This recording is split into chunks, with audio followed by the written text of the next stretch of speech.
Dr.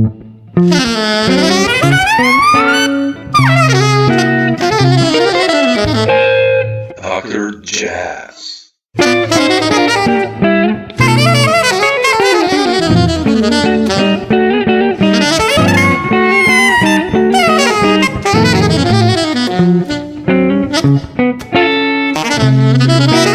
Dr. Jazz. Like last year, you seem to be really busy despite the Corona thing. Is I've noticed many new records coming out, and like last week I listened to the new one you did with Dave Douglas, the Dizzy Atmosphere, and I was quite surprised to find you on that record. I don't know why. I mean, in a positive sense, don't get me wrong, but I wanted to ask you, how was it for you, like, to play with Dave and Joey Barron and all these guys, and how is your relation basically to Dizzy's music, for instance? Yes. Well, it was a bit of a surprise for me too. So Dave and I had known one another, at a distance for some amount of time, just because any music scene is going to be relatively small. So he had a commission to write all that music. I think it was a Lincoln Center debut, and it was a band, and he put a band together to do this debut concert, and then I think Bill Frisell was playing guitar, and Ambrose was the other trumpet player. I think Gerald was playing. It was sort of like it was a really stacked lineup, It was really, and then for this Lincoln Center debut, and then he just asked me to do a few concerts with that music. I think the following year. I'm just assuming that Bill was busy. Yeah. and we did a couple of shows, and then he was just happy with. He really liked the band that he put together to do these gigs, and so that was what he wanted to end up doing the record with. So it was. I mean, for me, it was a thrill because, I've been listening to Dave since I was a teenager, and some of those records were pretty pretty formative for me, like in college, and that especially that quintet with Uri Kane and James Genus and Clayton and with Chris. Those guys a bunch of times, and just that's killing. And then of course, being a guitar player, like what guitar player doesn't want to play with Joey Barron, right? He's like, and so that was just totally thrilling for me, and it was great. And so it was an interesting record to make, actually, because it was the first time that I had recorded with Dave, obviously, and also where I recorded where he doesn't like to listen to playback at all. So that whole record was recorded in under 10 hours, I think, and and I think there was even music that didn't make it. There were like 10 or 12 songs, but it was fast because he would just do a take. We'd sometimes do two, and then he would sort of say, okay, I think that one felt good to me. Let's just move on. And so that was, that pushed me in a way. I mean, I was pretty uncomfortable with that, frankly. I've never done that. I've never, especially not with my own music. And, most records I've made, there's some, listening to playback just to make sure that you've got something you like. But there was zero with this. So it was kind of exciting to just plow through it that way. And then also, it's always interesting, as as a musician, to really have no idea what something sounds like until it's in your hand. That's beautiful. And sort of like hearing, it's just maybe in a way it's as close to hearing yourself objectively, or it's as close as you can be to surprising yourself or something. Anyway, so it was really fun, and and Dizzy's music. To be honest,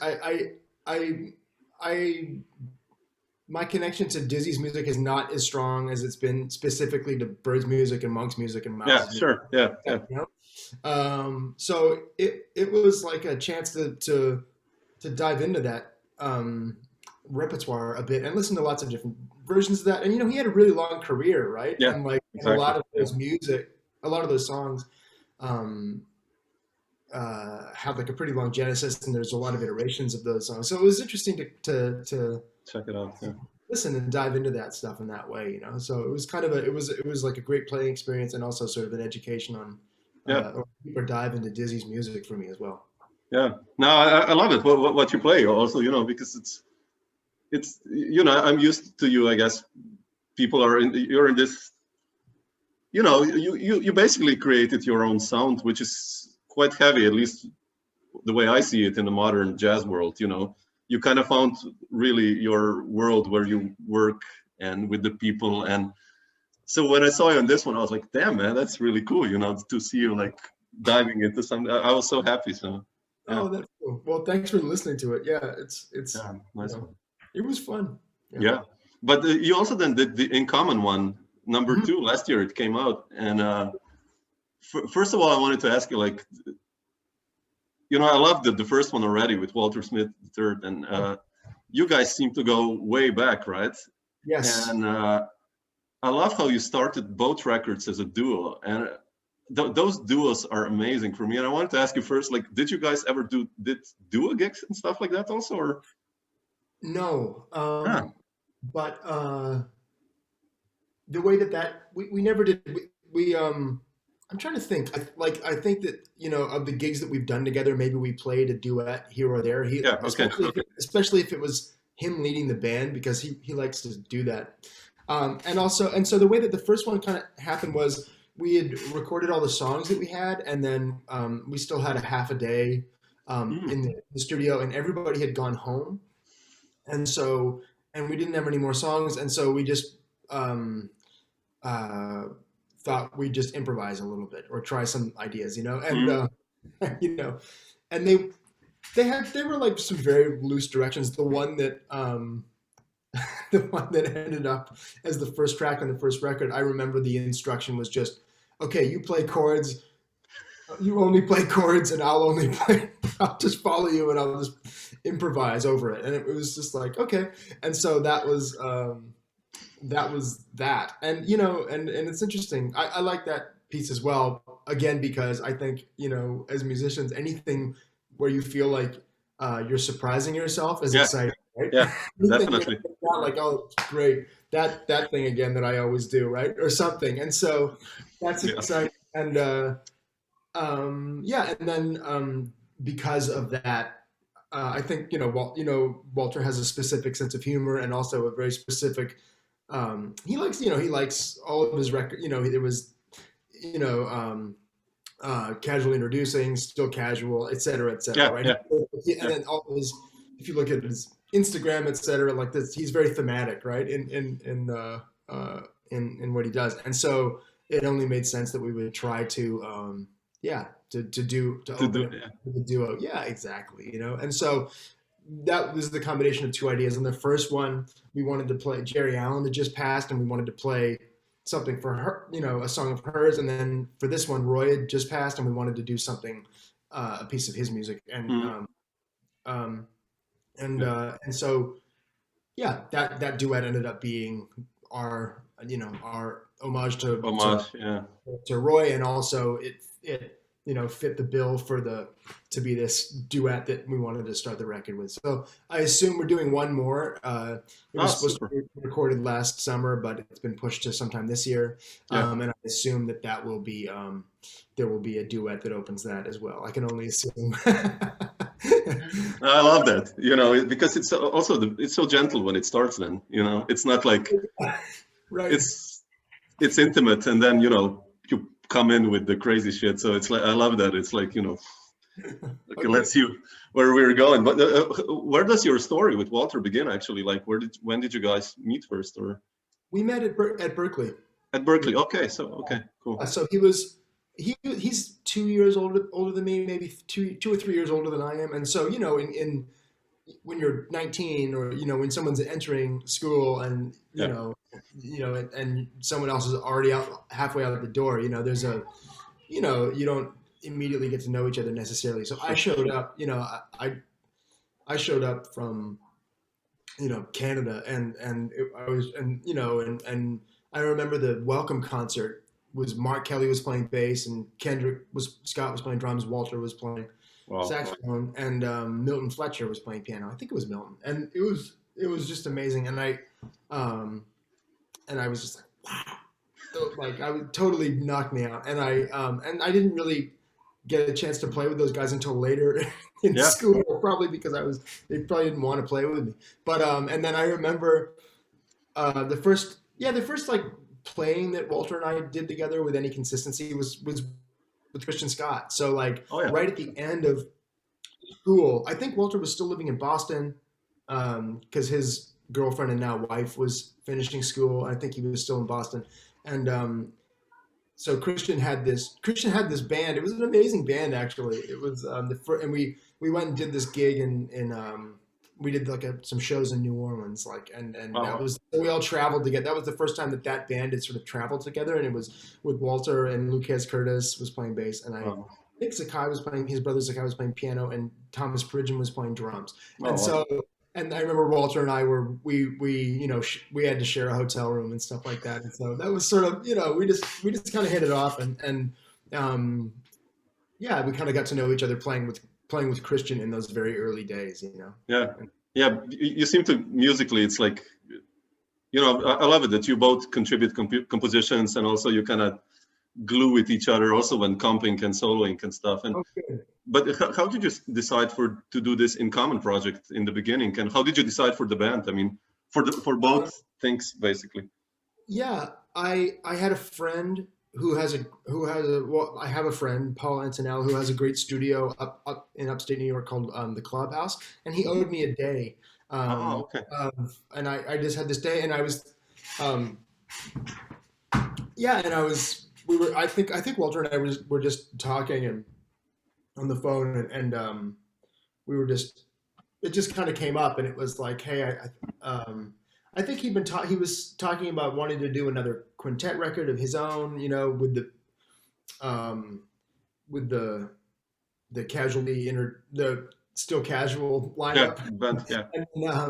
And I said, well, I have this day. Do you want to just do something? And he said, okay, yeah, let's just keep it chill and co-lead something. And then the idea was basically just to have just to essentially call people that we wanted to play with that maybe wouldn't always play together or weren't in existing bands. Now, Joel and Marcus and all those guys play together all the time now. But at that time, I think that was one of the first recordings of Joel Ross playing. Yeah, definitely. Yeah.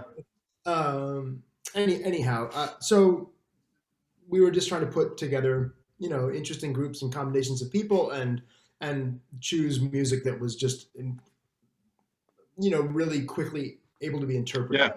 Yeah, definitely. So and then again, when we were going to do another one, we just sort of thought, okay, well, let's try to just put together some interesting combinations of people, and also highlight someone who is a generation, younger than we are, and that person this time was Micah.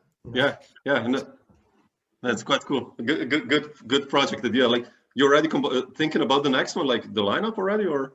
It's confirmed. So the lineup, it's the band that was supposed to record in last summer and that will record this fall, I hope, is so it's Dave Holland, Terry Lynn Carrington, and Chris Davis on piano. Wow, are you kidding me? Wow. Okay. So and that'll be the last one. So we'll just keep it at 3 records. But for me, it's been really fun because it's really playing focused and not, and so the success of those records really relies on the interaction of the band, and it's not, and not so much on the production. It's all that kind of stuff, and so it's a fun way to just hang and do it. And exactly. Yeah. But you basically wrote music for the project, especially for the project also, right? Yes, exactly. Yeah, these tunes. So, I wanted to ask you, I listened to, I think it was number 2 today, or number 1. No, number 2. Yeah, I wanted to ask you how you write music, basically. There's this one tune of yours, Opera, it's called. And I love that, the piano and the bass groove, and then you start with the melody going on top, kind of like. And I wanted to ask you, like, what's your principle of composing? And I know it differs from project to project, but like in general, do you need like a project in mind that you know who you're writing for, or do you have like a daily routine going on? Or I wish I had either of those things. I mean, I don't have much of a process. I'm sorry to say. I mean, that song started with me with two fingers and a MIDI keyboard that's cool. I mean, that's in a hotel room in Richmond, Virginia, and then the drum groove came from I just the drum groove came from me. Manipulating a GarageBand loop as an idea, for a drum, just to get something going. So and then kind of growing from there. To be frank and to really be honest, my writing process is just, or rather has just been finding something that it feels exciting to me, and then building from that thing, And I've actually been trying to do the just because why not? I've been trying to do the opposite of that recently, where I've been trying to write with more parameters and see what and just to see what that process yields, and if it's any different. So I'm getting ready. I'm starting to record a solo record next Thursday, and they're all short pieces, and they're all written essentially around a specific idea. So like a solo guitar, or? Yes. Oh wow, beautiful, man. And so they're all written around a specific idea. So how did you set this in mind? Like, I mean, what were the parameters, for instance? Like, well, it sort of grew out of a thing where, like, kind of early in the pandemic, and a little bit before, I was just thinking about I was just doing something fun for online, for instance, where I was just like, let me try to write some like really short guitar songs, and and how should I do that? And I thought, okay, well, let me just think about this particular tuning, or writing, or like this particular right hand technique, or something like that, or two lines and one that sort of move it, whatever. And then just kind of generating these. It was helpful to generate quick ideas, and quick little short pieces. And then so essentially I've just taken these things that are 30 seconds to a minute, and I've been expanding on those, for what will be the repertoire for this album. Do you write in computer then, or by hand? Like, for those, it's neither. It's just been on the guitar. Yeah. Oh, okay. Wow, cool. Yeah. For these pieces. And otherwise, sometimes it just depends. Like sometimes for that In Common music, a lot of the second one, a lot of it I write it on guitar or on piano, and then I would make lead sheets. Yeah, like that. Sure. Yeah. And there's been other records that I've made, like it's a totally different kind of album, but Preverbal never had anything written down. It was all just made in essentially. Lots of production work. We demoed it. It all kind of came to life in my studio. And then, so rather than like being like, okay, let's cross out bar 19, it was like, okay, let's just try, like, let's record again and try this instead of that kind of thing, So I think that, it just depends on how things are notated and presented to other musicians. Just depends on what on what the band is and what the music's going to be like. And I'm just thinking about the best way to translate it, right? So I think that that's really what it comes down to, I guess. What's the best way to get my point across? Is it going to be just through this, handing you this piece of sheet music, or giving you something to listen to? And because for me as a musician, there are certain musics and songs that I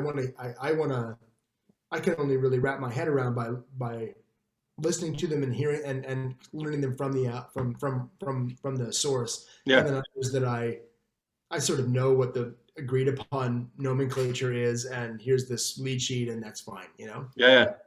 Now, I'm asking because you know, I sometimes get stuck when writing music because I feel like, you know, on guitar, it's easy to repeat yourself in a way. I don't know, at least for me, it's sometimes, you know, you come up with a riff in 7 and I'm like, damn, I think I've done that. Or, you know, it's like, yeah, but, you know, I've heard that like on so many records. So, Sure. and how to do something that's, you know, fresh. And Well, I always like to hear that, like, you know, how to do it. That's, well, yeah, you know, it's interesting you brought that up because of course, I relate to that as well. And I think that something that has served me as a starting place is if I don't, you know, sometimes I find it easier to know what it is that I'm trying to avoid than what it is that I'm trying to do.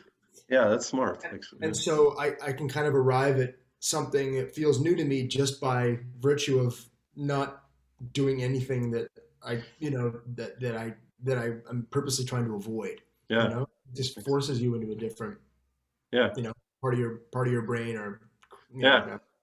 Yeah, we're sometimes, at least I'm sometimes stuck in this your own bubble, and you're like, We all are. you know. But I wanted to ask you, like, you know, you mentioned Preverbal, and you did before Woodwork. And when was the moment for you that, you know, Woodwork was your debut album, and how was it for you to become a band leader? When was that point? And how did you know that you're comfortable enough to lead a band? I mean, It was honestly, it was tricky. It was a long process for me because so that prior to that album coming out, I had been you know, I'd been writing all this music for, you know, years and years, and been in a long negotiation with Concord for to put this record out. I'd made a record that they were really excited about and wanted to release, and then they before they wanted to put anything out, they wanted to sort of put together a group of musicians to make, you know, like basically like make an all-star record or, this type, yeah, okay. Before they released their solo albums, right, with the idea that it would, you know, expand everybody's audience. Sure. And right.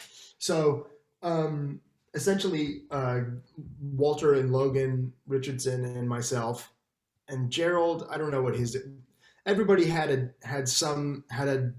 a deal of some sort with Concord, and the deal, you know, was to do the next collective record, and then there was an option for your solo record after that. Okay. So we did the next collective record, and then and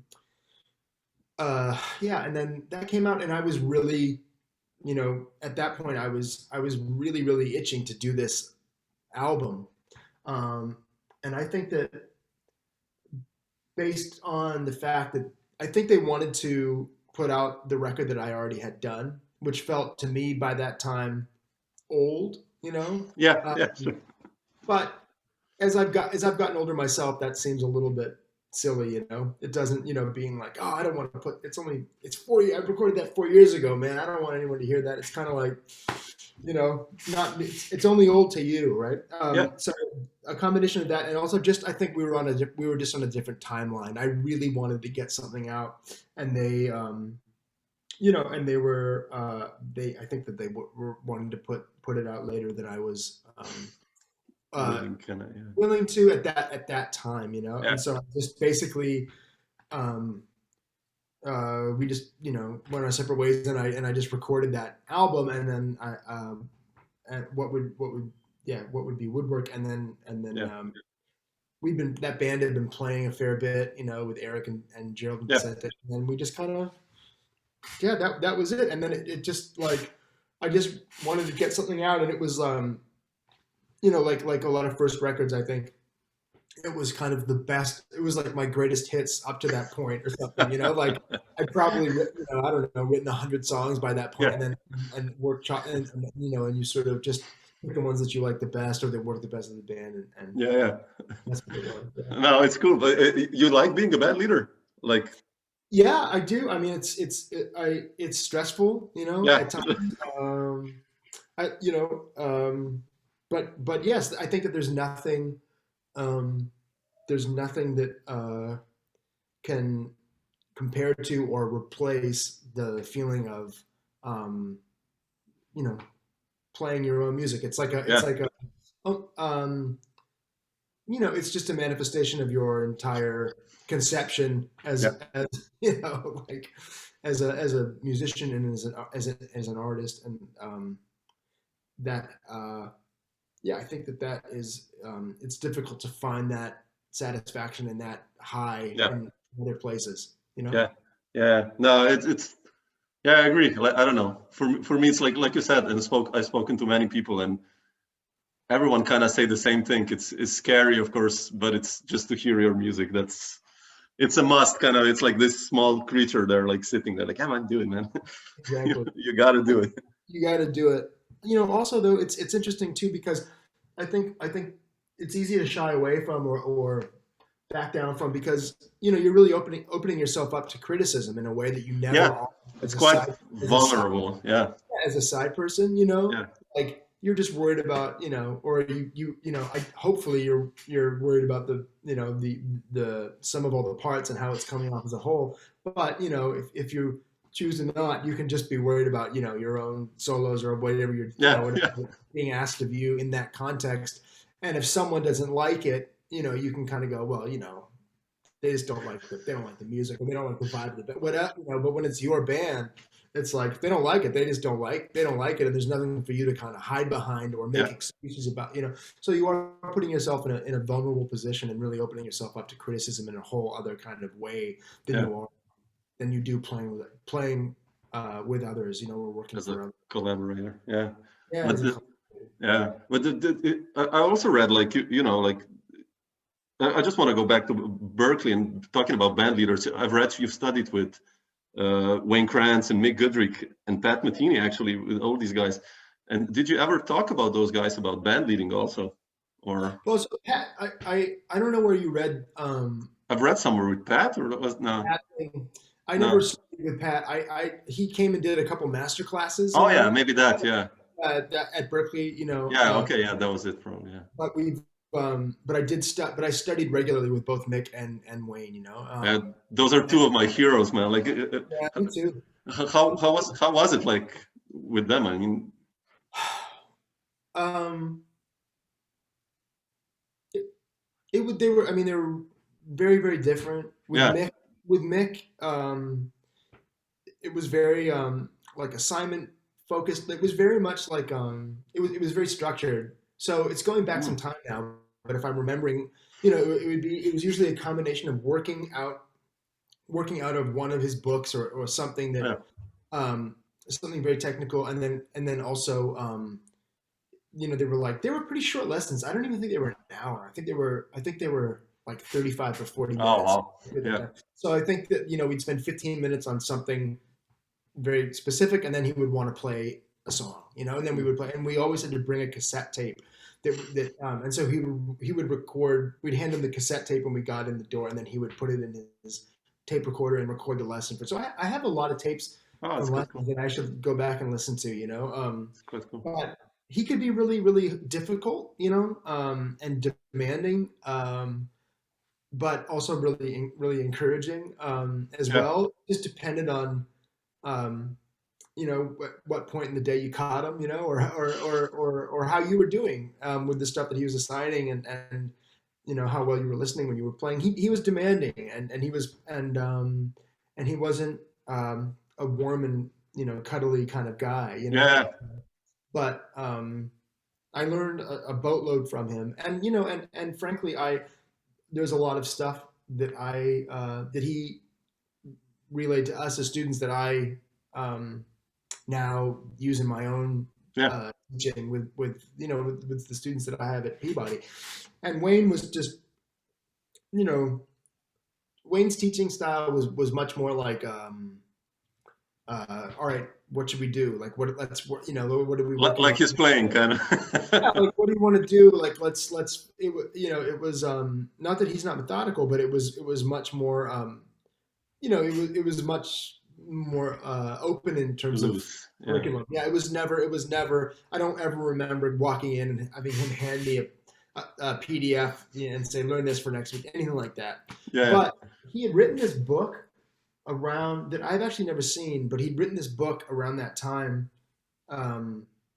which was, I can't remember the name of it, but it was basically it was a breakdown of all of the ways that he thinks about harmony and melody, and it was essentially like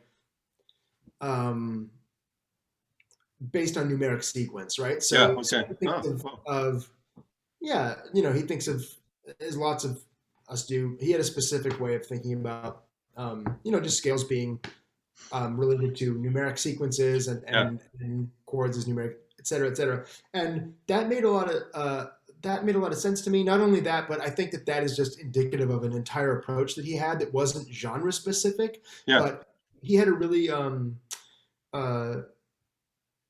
I think he imparted like a really strong way of like understanding music theory, how it related to guitar, how one could understand music and rhythm that didn't feel tethered to genre, or specific styles of playing. And so that felt really useful to me. And that really, opened a lot of light bulbs up to me. But I'd never heard of him when I started studying with him. I had no idea who he was. Oh, really? Oh, wow.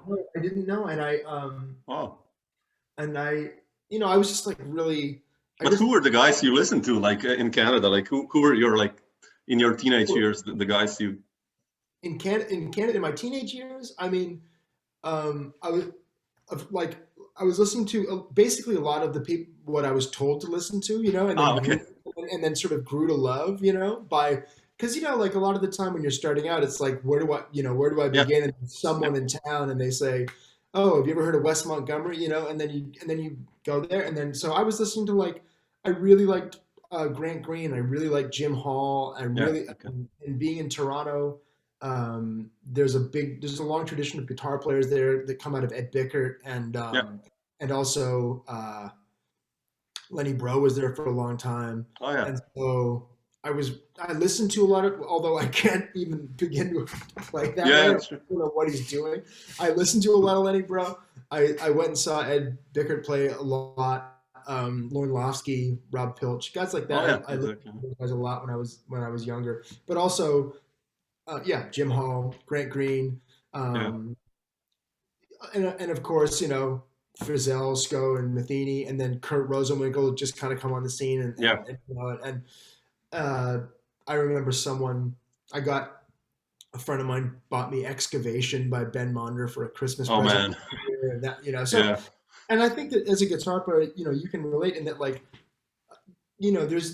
there aren't as many amazing guitar players, at least or at least represented that we're aware of as a community in the.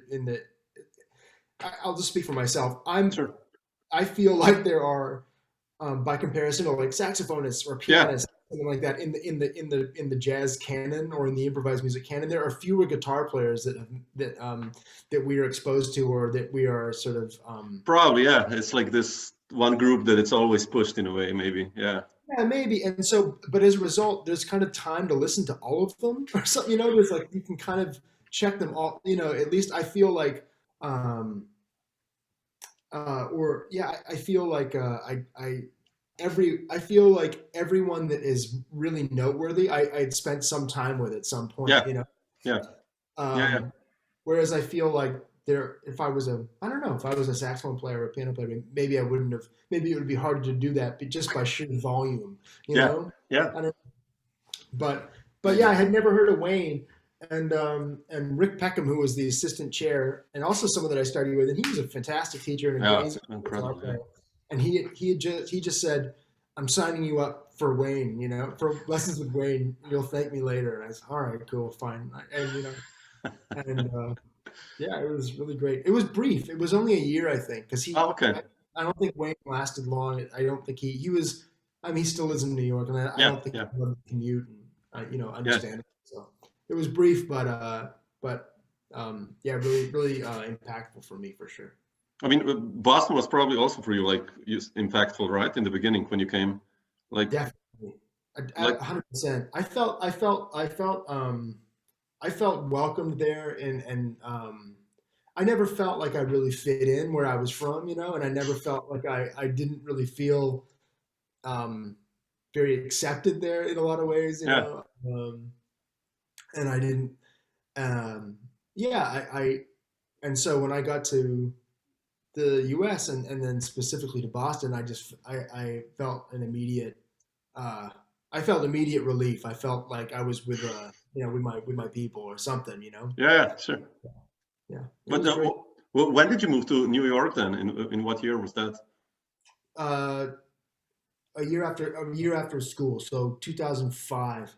Oh, okay. So, and how was that change then for you? Because you probably in Boston already made these connections with everyone, right? Which kind of A you lot, transferred to New York, or yeah, a lot of them. I think at that time, like basically every year, like a large portion of like the graduating class from Berkeley would just move to yeah, New York from Boston. And so when I went with a lot of friends, yeah, and so it was great. It was like yeah, it was basically, it just felt like my community in Boston transplanted itself to New York, yeah, and then there were all these other people that I'd known at previously in Boston who were living there also. So it yeah, was, yeah, it was great. It was really really great, and I was fortunate because at that time, you know, I mean, I was playing with Christian Scott, and that was the only like gig that I had that really yeah, paid me anything, and so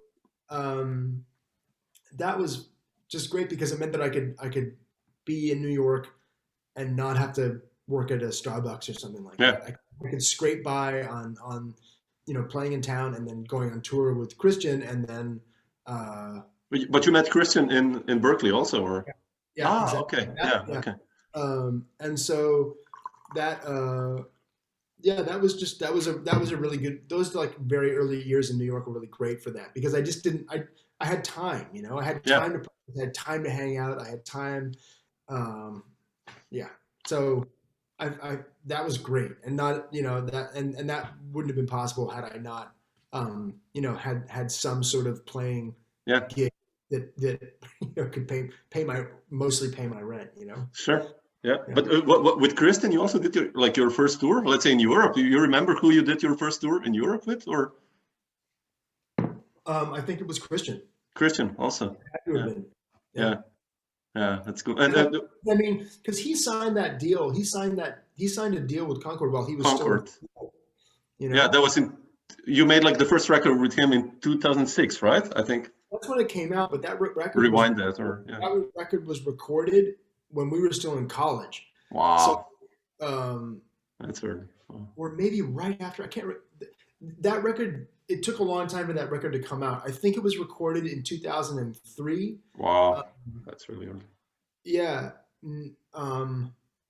Amazing. Because I remember I was like 20, 21 or 22, and then I remember it sat there for a really long time. Like it didn't come out for a long time.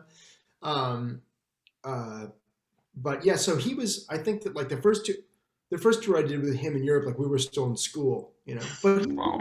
he'd been playing with Donald Harris, his uncle Donald Harrison, Yeah, for yeah, for a long, long.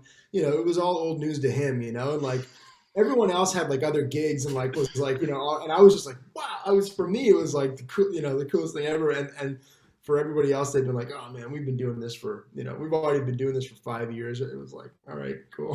funny, right? Like these first, I remember like the first European tour I did. I think it was with, and I had like a killer band with Drew Grass and Tom Rainey in a trio. Oh wow. And the promoters, they put you like, I don't know, in a 4-star hotel. And I remember like like every day, like the breakfast, like, oh yeah. And then like the second tour you did, it's just like, yeah, I'll just have a toast and coffee.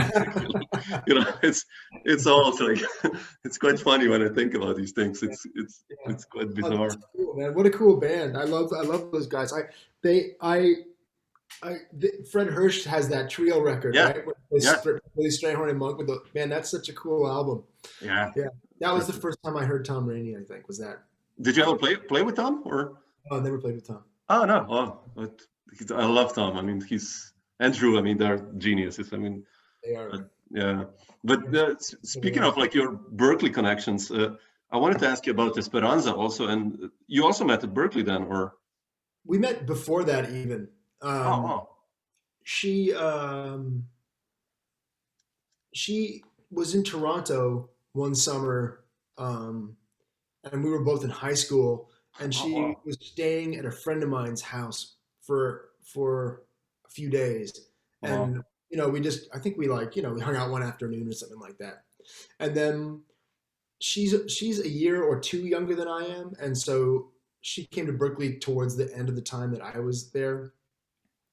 And yeah, and then we just we played in school a fair bit. I but not too much, a little bit here and there.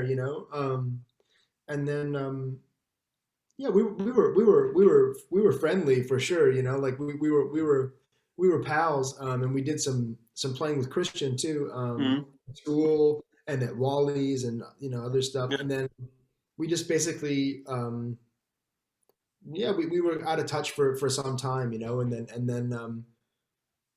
yeah, and then we really hadn't talked in a number of years, and then she just said, "Hey, I'm doing this new thing, and I want guitar, and I want it to just be trio, and it's going to be this kind of thing," and that was the and she had a concert in New York to Mm, try out a lot of this music, and so and that was the beginning of that Emily's D. the Oh, yeah, evolution. exactly. Yeah, Yeah, exactly. And so that was with yeah, that was that's a killer one. Yeah, her and I first started playing together again, and yeah, or as adults, as non-college yeah. students.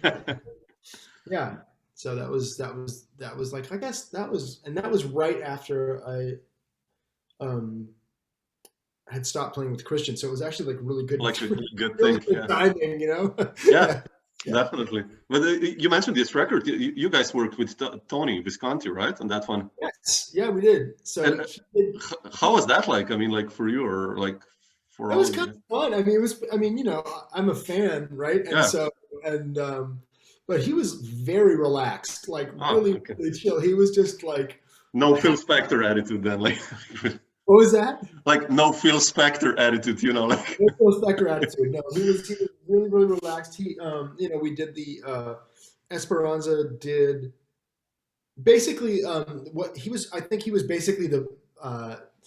She cut most of the vocals and the additional vocals at his studio, Mm, and the majority of the record was made in LA, mm, and then yeah, it was actually really interesting because I'm trying to remember. It was that record went through like a crazy long genesis of different recordings. So basically, like it there was one gig and then there was a bunch of recording before there was any touring. So there was mm, one gig and then we did a whole bunch of recording with trio with um, her and Kareem Riggins and I, and then mm. we did, and then Justin joined the band and we did like a whole bunch of touring. And then as naturally happens, the music it evolved Yeah. and changed pretty substantially over that time. And then she wanted to basically re-record the entire album, Oh wow. and we re we re we re-recorded everything, but we did it in this um, really crazy way. We like it was live. It was live. It was at a studio called NRG in LA, Hmm. and there was an audience that was invited, and then we just played the songs and they recorded it. Oh And wow. That's so it cool. was like it was off the floor Yeah. in a studio though. And then I think the final album is about, I'd say it's two-thirds from that, like off the floor session, and then a third from the earlier session. Yeah. Um, and then with Tony, it was basically just vocal stuff and then some guitar layers and things like that, And he was Oh, just like, he was pretty relaxed, He'd make a suggestion here or there, but by and large, he was just like kind of there cheering us on. He was cool. yeah. Yeah, That's so cool, man. Yeah. yeah, Esperanza, you seem to be doing like all these, also that exposure stuff. yeah, Like, yeah. how was that like for you? I mean, I watched the other day some videos, and it's so I funny, mean, that man. was It's like, crazy. That was insane. I don't. Yeah. I mean, that was leading up to that. It was unbelievably stressful. Yeah, I can believe it. And by the time, and then it kind of, I think that pretty quickly everybody adjusted to it being just what was happening and just did it. But man,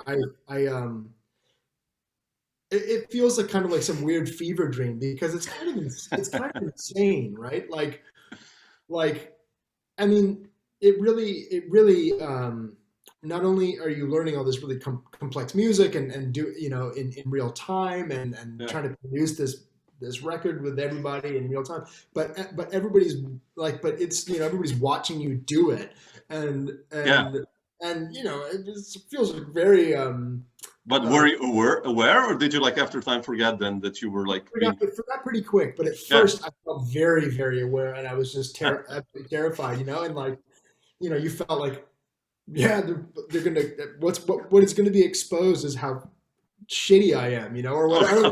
Like everyone's gonna see like that how ugly the process is or something, but so I think it was actually confidence inspiring in some ways because it felt like at the end of it all, it felt like you were really kind of communing with the people who were watching it. And I think that you forget that like it is that vulnerability and that, and when you sort of share the fact that it can be a struggle and it's hard Yeah. and it's not that I think that's what we all connect with and relate to. And so I think Mhm. that Yeah. putting that above just how you're coming off as an individual is a powerful thing, and probably a positive thing. But in terms of making that album, it was bananas. Like she would she would record. Basically, she would put down like these. She would write these songs during the day, and we would be sleeping, and then we'd like high five each other on the way out the door, and then she'd go to bed at like 10 p.m. and then we would just start recording. We would record all night, and we would through the night, and basically just be. She would have put down, there would be a click track, and she would have put down the bass and the vocals, and we would hear it for the first time and start trying to build the song around it, Wow. or That's fill out the amazing. song, fill out the song that was already there, and it was like, um, yeah, it was crazy, and it was totally crazy, and but I think that it just everybody was so focused Yeah. because you couldn't afford not to be, But it was really wild. It was pure adrenaline. I think getting everybody through that, Yeah. But it was super fun, And I'm yeah, that's one of the It's wilder things I've ever done. it's funny because like you said like it showed kind of like as if you're struggling, but I think it's the opposite. It shows like how good you and all you guys are because you actually come up with stuff. I think it's the opposite for me, and it's also like when we're talking about composition, how to put yourself like what she did, like find new ways that you're not repeating yourself. That's quite well. That's like an extreme test to you in your mind, actually, right? Well, I think that there's something to be said for like time constraints Yeah, and deadlines, as we all know. And so I really, because sure that happened, but it also it also takes me no joke, like I'm working on this project with Eric Doob and Corey King called 60, and I mean it's taking us sometimes. I mean it takes 4 months to finish one song or something, yeah, So and I don't think it has to. It doesn't need to take 4 months. We get into this. At least I get into this thing where it's like, well, this happened fast, and it was meant to happen that way, and this took 8 months, and it needed those 8 months to yeah, gesticulate and really happen. And it's like, well, did it, or were you just using the time that was allotted to you in that moment? And I think that sometimes, um, either can be true, but for myself, I find that a lot of the time I'm just going to take the time that I'm giving myself, yeah, to yeah. do Makes something. yeah, If I'm not giving myself a deadline, or I'm not saying I have to finish this by yeah, X amount of hours, then it's just going to go. It'll go on, So yeah. Ah, yeah, makes sense. Yeah, yeah. that's funny. Anyway, so that is to say, anyone, you too, and all of us, anyone can, if you say with a gun to your head, you have to finish this in 8 hours, you'll do something. You will do it. No, sure. Yeah, But yeah. it's funny to be filmed, that you watch the footage and it's like people are talking, I don't know, yeah, let's play this, and then the camera goes by and you're sitting there, it's just like shedding some technical exercises, like it's fun to see this, it's quite funny, man. Oh, yeah. But cool you guys did it, because many times ordinary people, like non-musicians, ask about these things in a way also, for them this is like really science fiction. Maybe for us it's like normal that you sit down and you basically know how to write a song, right? And I think it was a good idea, a good thing to do it, actually. I mean, why not? I think so too. Yeah. I think so too, and I honestly think that the fact, and I've told Esperanza this many times, and I but I think the fact that she did it is really amazing, because if you did it or I did it, or someone like, it's like, we don't have the profile and the fan base that someone like that, the platform that someone like that does, and so she's really putting a lot on the line to do something like that. Yeah. I mean, that's really vulnerable to me, and so that was taking a real risk, I think, and so I just thought that was really cool that she had the guts to have the idea and then see it through. Yeah, definitely. Cool. Yeah. Nice stuff, Matthew. Cool. Yeah. Thanks so much for sharing.